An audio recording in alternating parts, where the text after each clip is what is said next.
Hoje a gente vai falar de uma das mentes mais impressionantes de toda a história do Ocidente. Um homem lá do século XIII, cuja vida, olha, foi tão dramática quanto as suas ideias foram revolucionárias. O nome dele, Tomás de Aquino.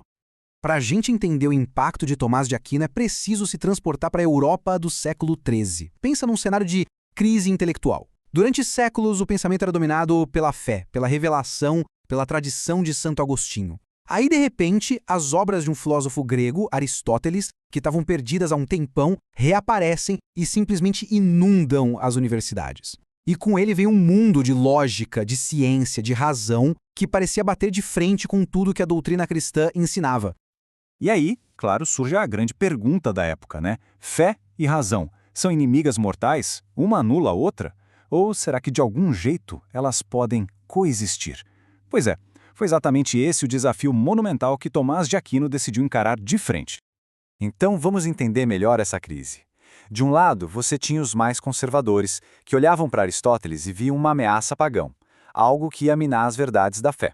Do outro lado, tinha os radicais lá em Paris, que estavam propondo uma ideia de dupla verdade. Basicamente, eles diziam que uma coisa podia ser verdade na filosofia e ao mesmo tempo falsa na teologia. Era um beco sem saída intelectual.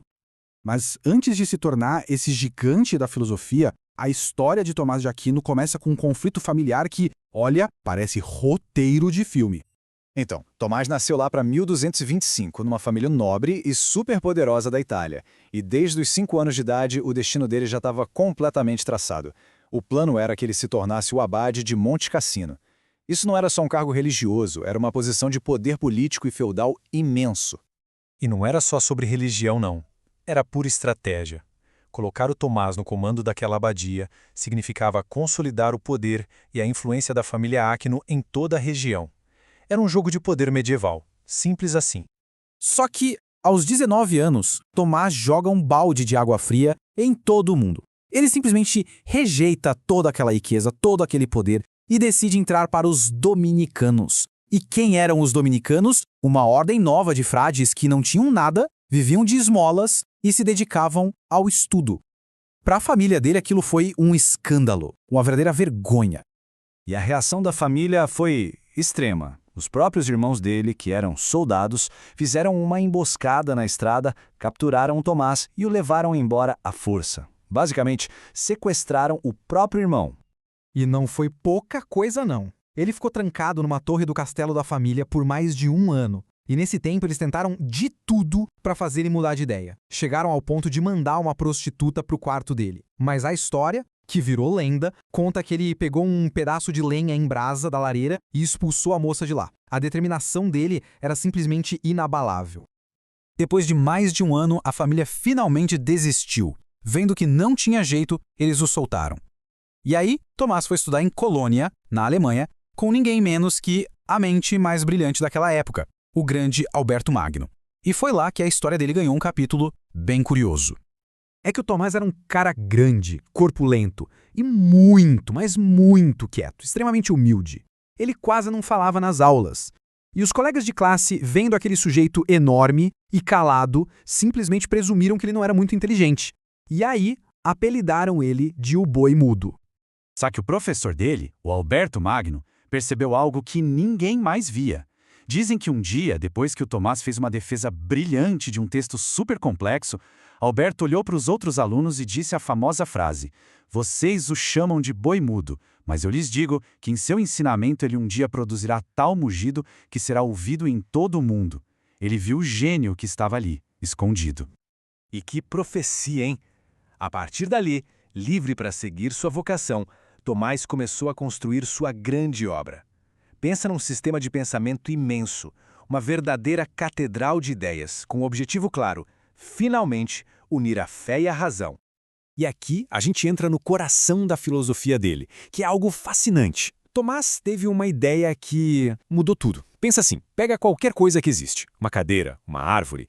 Existe a ideia da árvore, o que ela é, certo? A sua essência. Mas o fato de a gente pensar numa árvore não faz ela existir de verdade. Para Tomás, a existência, o fato dela ser real, é como se fosse um bônus, um presente que ela recebe de fora. E aí vem a conclusão genial dele. Se todas as coisas criadas recebem a existência, então Por lógica, precisa haver uma fonte que não recebe de ninguém, uma fonte que é o próprio ato de existir. E essa fonte, para Tomás de Aquino, é Deus. Percebe a diferença? Não é que Deus tem existência. Deus é a própria existência.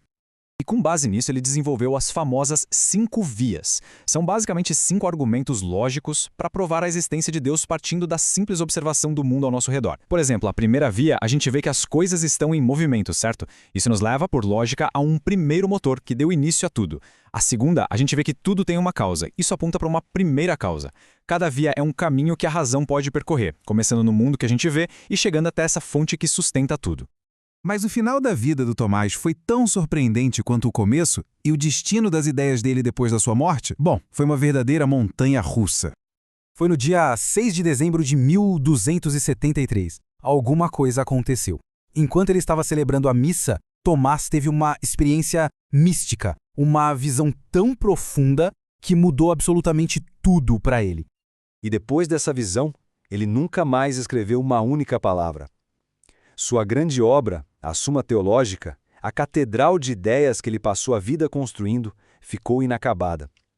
Ele disse a seu secretário: "Tudo o que escrevi me parece palha, comparado ao que ele tinha visto." Poucos meses depois disso, em 1274, enquanto viajava para um concílio da igreja, Tomás de Aquino morreu. Ele tinha apenas 49 anos, e aquela sua monumental catedral de ideias ficou sem o teto. E a jornada das ideias dele depois da morte foi impressionante. Veja só 3 anos depois que ele morreu, algumas das suas teses foram condenadas como heresia em Paris. Mas, menos de 50 anos depois, ele foi canonizado, virou Santo Tomás de Aquino, e com o tempo a sua filosofia se tornou a base do pensamento ocidental, a chamada filosofia perene. O legado dele é simplesmente gigantesco. A ideia de que existe uma lei natural, que a gente pode acessar pela razão, se tornou uma das bases para o direito moderno e para a noção de direitos humanos. A grande síntese que ele fez não apenas salvou a razão para o mundo da fé, mas acabou redefinindo o curso das duas coisas para os séculos que viriam.